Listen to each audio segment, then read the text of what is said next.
काँग्रेस पक्षानं जालना जिल्ह्याच्या कार्यकारिणीला नुकतीच मान्यता दिली। 2024 मध्ये झालेल्या लोकसभा निवडणुकीत काँग्रेस पक्षानं या मतदारसंघात इतिहास घडवला। 5 टर्म खासदार राहिलेल्या भाजपाच्या रावसाहेब दानवे यांचा काँग्रेसच्या डॉक्टर कल्याण काळेंनी पराभव केला। नुकत्याच झालेल्या महापालिका निवडणुकीतही काँग्रेसला अपेक्षित यश मिळालं।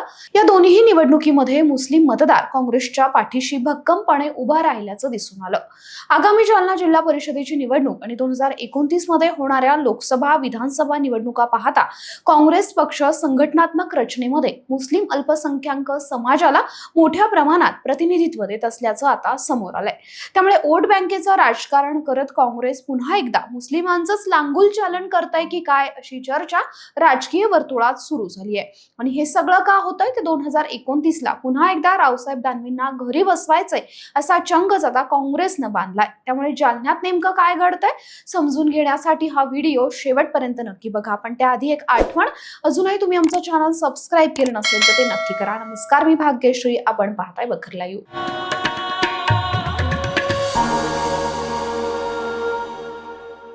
जालना मतदारसंघात अनेक वर्षांनंतर या निवडणुकीत काँग्रेसनं पुन्हा एकदा जोरदार कमबॅक केलाय।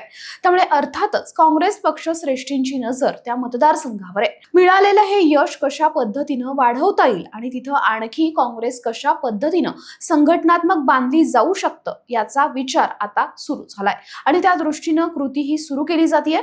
त्याच पार्श्वभूमीवर काँग्रेस प्रदेशाध्यक्ष हर्षवर्धन सपकाळांच्या मान्यतेनं जालना शहर जिल्हा काँग्रेस कमिटीची नवीन कार्यकारिणी जाहीर करण्यात आली। मात्र गंमत म्हणजे त्या कार्यकारिणीत मुस्लिम समाजाला मोठ्या प्रमाणावर प्रतिनिधित्व दिलं गेलं। जालन्यामध्ये काँग्रेस पक्षाच्या कार्यकारिणीमध्ये 50%हून अधिक अल्पसंख्याक पदाधिकाऱ्यांना संधी देण्यात आली।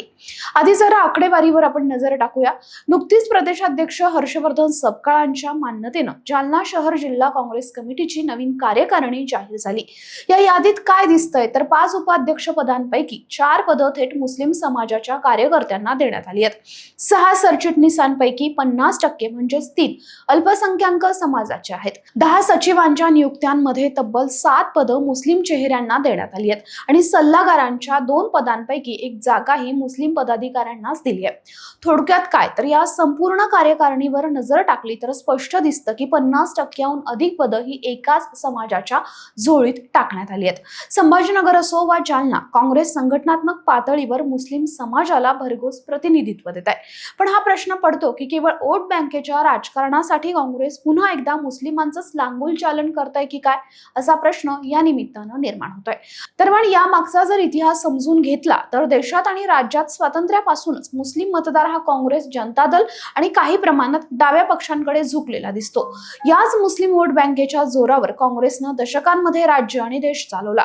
पण गेल्या 2 दशकात चित्र बदललं। विशेषतः महाराष्ट्रात MIM पक्षाचा शिरकाव झाल्यापासूनच काँग्रेसची ही पारंपरिक वोट बँक तिकडे सरकली। मतांचं झालेलं हे विभाजन आणि त्याचा थेट फायदा कुणाला झाला तर भाजपाला झाला। 2014 ते 2024 या दशकात गेल्या लोकसभा निवडणुकीचा अपवाद वगळता काँग्रेसला मुस्लिम मतं फारशी मिळालीच नाही। पण 2024च्या लोकसभा निवडणुकीत भाजपाला रोखण्यासाठी मुस्लिम मतदारांनी महाविकास आघाडीला भरभरून मतदान केलं। जालना मतदारसंघात रावसाहेब दानवे यांच्यासारख्या दिग्गज नेत्याचा पराभव काँग्रेसच्या डॉक्टर कल्याण काळेंनी केला। यामागे देखील हेच समीकरण राहिलं।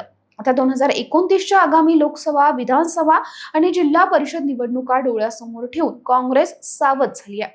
महाविकास आघाडीला मिळालेली मुस्लिम मतदारांची साथ यापुढेही कायम राहावी यासाठीच केंद्र आणि राज्यातील वरिष्ठ नेत्यांनी कंबर कसली आहे। संघटनात्मक पातळीवर मुस्लिमांचा वाटा आणि प्रतिनिधित्व वाढवून त्यांना खुश ठेवण्याचा हा प्रयत्न असल्याचंच आता राजकीय विश्लेषक म्हणतात। काँग्रेसचे राष्ट्रीय अध्यक्ष मल्लिकार्जुन खरगे आणि लोकसभेचे विरोधी पक्षनेते राहुल गांधी यांचे विचार तळागाळापर्यंत पोहोचवण्यासाठी कार्यकर्त्यांची ही फौज उभी केली जाते असा दावा पक्षाकडून केला जातोय। पण विरोधक आता थेट तुष्टीकरणाचं राजकारण किंवा लांगुल चालन म्हणून संबोधतायत। एकाच समाजाला केवळ राजकारणासाठी, मतांसाठी एवढ्या मोठ्या प्रमाणावर पद देऊन इतर घटकांना डावललं जात नाहीये का असाही प्रश्न या निमित्तानं सर्वसामान्य जनतेतून विचारला जातोय।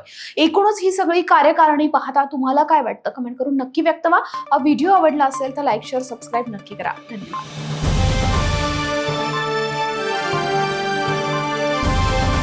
समाजकारण, प्रशासन आणि राजकारणातल्या अचूक विश्लेषणासाठी बखर लाईव्हच्या सोशल मीडिया प्लॅटफॉर्म्सना लाईक, फॉलो आणि सबस्क्राईब करा.